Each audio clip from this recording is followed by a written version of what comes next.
السلام علیکم ورحمۃ اللہ وبرکاتہ۔ نماز بعد ترجمہ اب آپ کی خدمت میں پیش کی جا رہی ہے۔ یہ ترجمہ لفظی ہوگا۔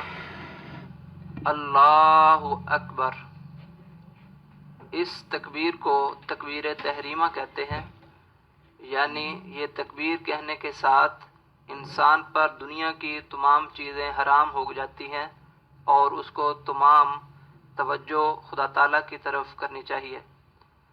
اللہ تعالیٰ اکبر، سب سے بڑا، اللہ تعالیٰ سب سے بڑا ہے۔ تکبیر تحریمہ کے بعد نیت نماز پڑھی جاتی ہے۔ وجہت،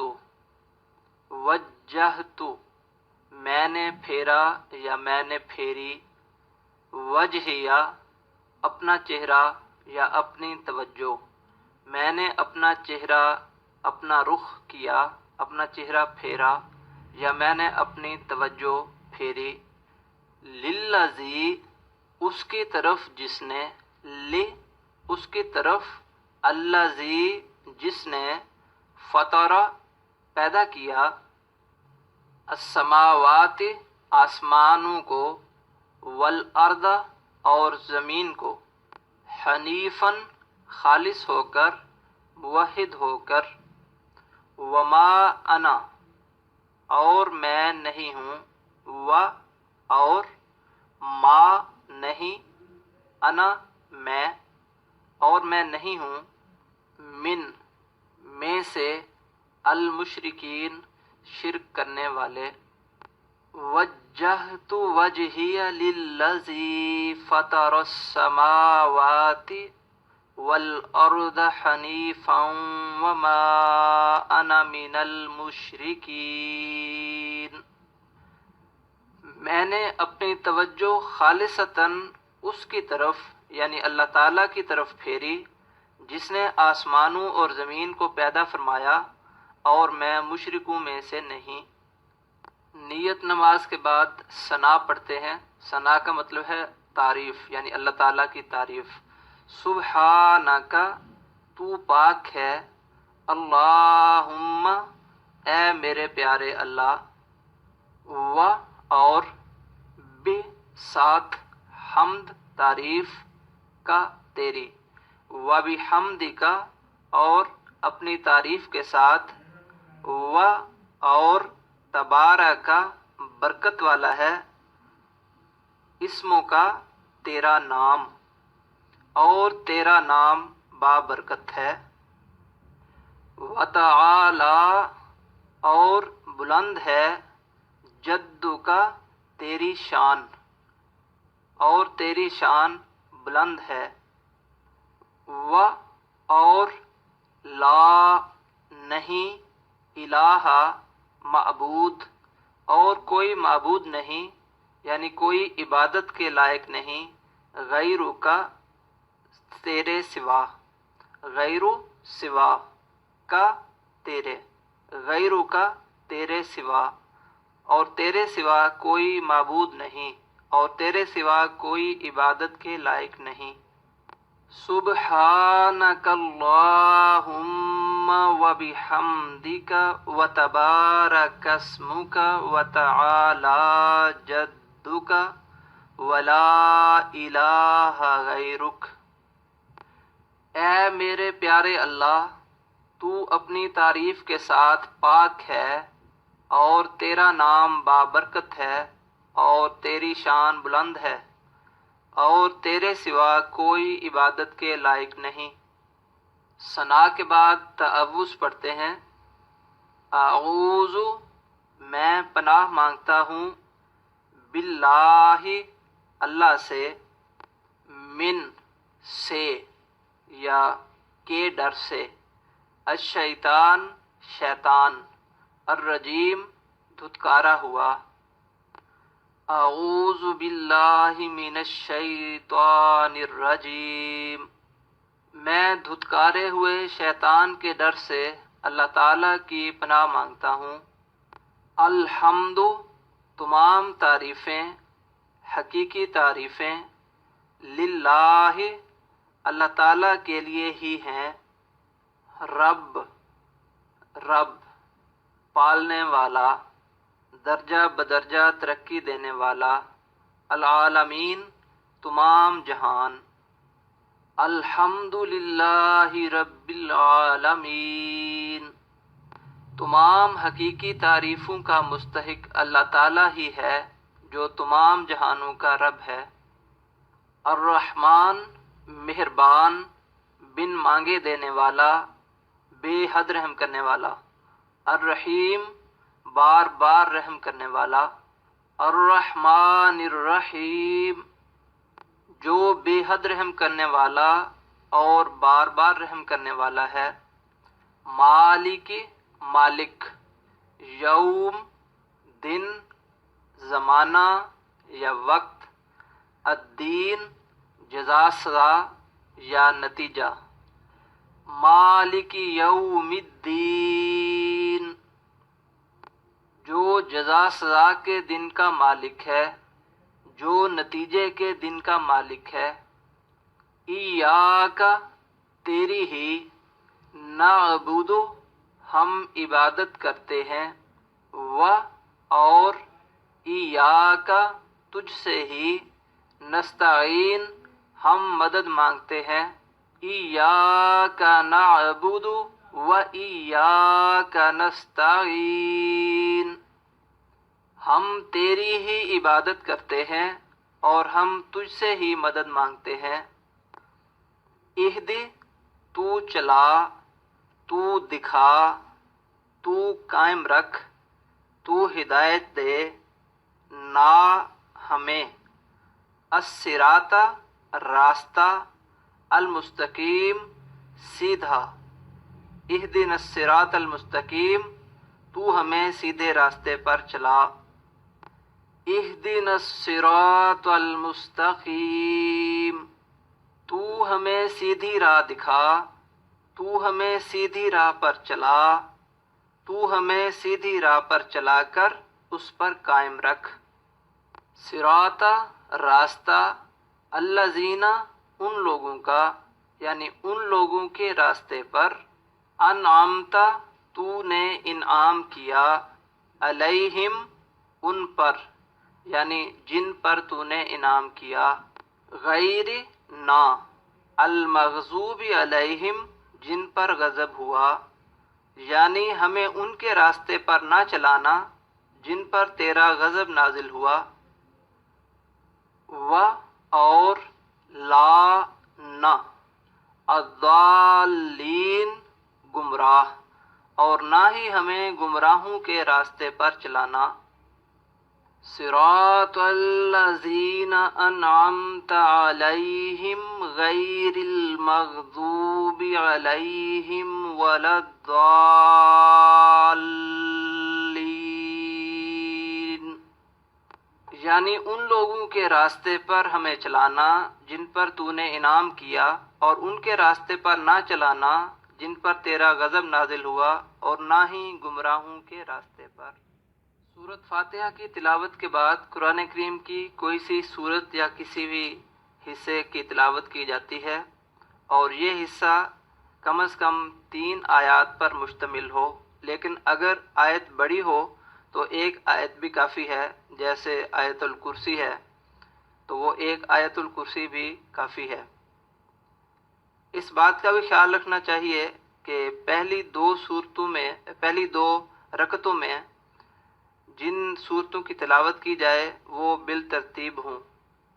جو پہلے سورت قرآن کریم میں ہے وہ پہلے پڑھی جائے، اور جو بعد میں ہے وہ بعد میں پڑھی جائے۔ جب نماز باجماعت ہو رہی ہو تو مقتدی کو صرف سورۃ فاتحہ پڑھنی ہے اور باقی تلاوت امام صاحب کی سننی ہے، اور جس وقت علیحدہ نماز پڑھ رہے ہوں بغیر جماعت کے تو اس وقت سورۃ فاتحہ کی بھی تلاوت کرنی ہے اور قرآن کریم کے حصے کی بھی تلاوت کرنی ہے۔ اعوذ باللہ من الشیطان الرجیم میں دھتکارے ہوئے شیطان کے ڈر سے اللہ تعالیٰ کی پناہ مانگتا ہوں۔ ساتھ، اسم نام، اللہ اللہ تعالی، بسم اللہ اللہ تعالی کے نام کے ساتھ، الرحمن بے حد رحم کرنے والا، مہربان، بن مانگے دینے والا، الرحیم بار بار رحم کرنے والا۔ بسم اللہ الرحمن الرحیم، اللہ کے نام کے ساتھ جو بے حد رحم کرنے والا اور بار بار رحم کرنے والا ہے۔ قل تو کہہ دے، ہوا وہ، اللہ اللہ تعالی، احد ایک ہے، قل هو اللہ احد، تو کہہ دے کہ اللہ ایک ہے، اللہ الصمد، لم نہ، یلد اس نے جنا، لم یلد اس نے کسی کو نہیں جنا، و اور لم نہ، یولد وہ جنا گیا، لم یلد ولم یولد نہ اس نے کسی کو جنا اور نہ وہ جنا گیا، یعنی نہ اس کا کوئی بیٹا ہے اور نہ اس کا کوئی باپ ہے۔ و اور لم نہ ہی، یکن ہے، لہو اس کا، کفون ہمسر، احد کوئی بھی، ولم یکن لہ کفوا احد اور نہ ہی اس کا کوئی ہمسر ہے۔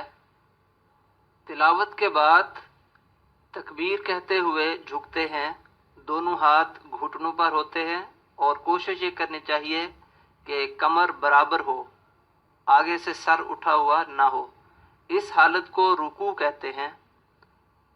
اللہ اکبر، اللہ اللہ تعالی، اکبر سب سے بڑا۔ رکوع میں تسبیح پڑھتے ہیں اور یہ تسبیح کم از کم 3 دفعہ اور زیادہ سے زیادہ جتنی دفعہ چاہیں پڑھ سکتے ہیں، لیکن اس کی تعداد طاق اعداد میں ہوگی، یعنی 3، 5، 7، 9، 11، 13 وغیرہ۔ سبحانہ پاک ہے، ربی میرا رب، العظیم بڑی عظمت والا، سبحان ربی العظیم پاک ہے میرا رب جو بڑی عظمت والا ہے۔ سمع سن لی، اللہ اللہ تعالی نے، لی اس کی، من جس نے، لمن اس کی جس نے، حمدہ تعریف کی، ہو اس کی، حمدہ اس کی تعریف کی، سمع اللہ لمن حمدہ اللہ نے اس کی سن لی جس نے اس کی تعریف کی۔ ربنا اے ہمارے رب، و اور لکا تیرے لیے، الحمد تمام تعریفیں ہیں، اور اے ہمارے رب تمام تعریفیں تیرے لیے ہی ہیں، تمام تعریفوں کا مستحق تو ہی ہے۔ حمدن تعریف، کثیرن بہت زیادہ، حمدن کثیرن بہت زیادہ تعریفیں، طیباً پاکیزہ، مبارکن برکت والی، فیہ اس میں، ربنا ولک الحمد حمدن کثیرن طیباً مبارکن فیہ، اے ہمارے رب اس میں تمام پاکیزہ اور برکت والی تعریفیں تیرے لیے ہی ہیں۔ جب رکوع کے بعد سمع اللہ لمن حمدہ کہتے ہوئے کھڑے ہوتے ہیں تو اس حالت کو قومہ کہتے ہیں، اور اس کے بعد تکبیر کہتے ہوئے سجدہ کرتے ہیں، اللہ اکبر۔ اللہ سب سے بڑا ہے۔ سجدے میں بھی تسبیح پڑھی جاتی ہے اور یہ تسبیح بھی کم از کم 3 دفعہ اور زیادہ سے زیادہ طاق تعداد میں پڑھی جا سکتی ہے۔ سبحانہ پاک ہے، ربی میرا رب، العالی جو بلند شان والا ہے، سبحان ربی الاعلی پاک ہے میرا رب جو بہت بلند شان والا ہے۔ حضرت صلی اللہ علیہ وآلہ وسلم کا فرمان ہے کہ سجدے میں انسان خدا تعالیٰ کے سب سے زیادہ قریب ہوتا ہے، اس لیے سجدے میں دعائیں کرنی چاہیے۔ تو نماز میں یہ مقام ہے جہاں زیادہ دعائیں کرنی چاہیے، یہ حضور صلی اللہ علیہ وآلہ وسلم کا فرمان ہے۔ سجدے میں تسبیح پڑھنے کے بعد اور دعائیں کرنے کے بعد تکبیر کہتے ہوئے بیٹھا جاتا ہے۔ اللہ اکبر، اللہ سب سے بڑا ہے۔ بیٹھ کر دعا بین السجدتین پڑھی جاتی ہے، یعنی دعا دو سجدوں کی درمیانی دعا۔ اس میں یاد رکھنا چاہیے کہ حدیث میں دو دعائیں ملتی ہیں، ایک ہے اللہم اغفر لی ورحمنی واہدنی وعافنی وارفعنی واجبرنی وارزقنی، اور دوسری ہے ربی اغفر لی ورحمنی واجبرنی وارزقنی وارفعنی۔ تو حضرت خلیفۃ المسیح الرابع رحمہ اللہ تعالیٰ نے یہ فرمایا تھا کہ میرے نزدیک یہ دوسری دعا زیادہ مستند ہے، تو اس دعا کو ہم نے اس میں ترجمے میں نماز میں شامل کیا ہے۔ میں اس کا ترجمہ پیش کرتا ہوں۔ رب، اے میرے رب، اغفر، تو بخش دے، لی، مجھے، و، اور، ارحم، تو رحم فرما، نی، مجھ پر، وجبرنی، و، اور، اجبرنی، تو میری اصلاح کر، و، اور، ارزقنی، تو مجھے رزق دے، و، اور، ارفعنی، تو میرے درجات بلند کر۔ رب اغفر لی وارحمنی واجبرنی وارزقنی وارفعنی، اے میرے رب، مجھے بخش دے اور مجھ پر رحم کر اور میری اصلاح کر اور مجھے رزق دے اور میرے درجات بلند فرما۔